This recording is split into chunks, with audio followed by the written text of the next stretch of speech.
म्हणजे एकूणामध्ये मजुरांना हे 60 दिवस तर शेतीमध्ये काम मिळणारच आहे आणि बरोबर. उरलेले 125 दिवस असा हा बरोबर. पूर्णपणे साधारणपणे 200 दिवसांचं काम त्यांना मिळणार आहे. जवळपास 200 दिवसाचं काम मिळणार. बरोबर. कारण मुळामध्ये प्रश्न असा उपस्थित झाला होता की शेतकऱ्यांचा विचार करून हां. हा जो भाग आहे, ही जी तरतूद आहे ती लागू केली होती. बरोबर. तर या बाजूने तुम्ही कसं बघता की जेव्हा तुम्ही सर्वंकष असा ग्रामीण भारताचा आणि शेतकऱ्यांचा विचार करता, तर या तरतुदीमुळे शेतकऱ्यांना देखील कसा फायदा होईल याचा? मला असं वाटतं की काही राज्यांमध्ये राज्य सरकारांनी असा निर्णय घेतला होता की शेतकऱ्यांना जर मजुरी देणं परवडत नसेल तर आम्ही या रोजगार योजनेमधून मजूर खाजगी शेतीवरती सुद्धा द्यायला तयार आहोत.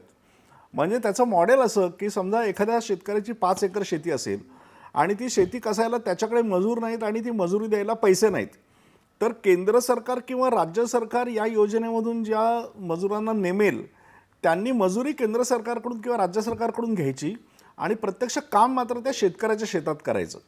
आता हे जे कॉम्बिनेशन आहे ते कॉम्बिनेशन शेतकऱ्यांच्या फायद्याचं अशासाठी आहे की त्यांना प्रत्यक्ष पैसे त्या रोजगारासाठी म्हणजे काम करून घेण्यासाठी शेतात खर्च करावे लागणार नाहीत आणि दुसऱ्या बाजूला मजुरांना मित्र काम मिळेल. त्यांना काम कुठे करतो आपण हे महत्त्वाचं नाही आहे, त्यांना काम मिळणं महत्त्वाचं आहे.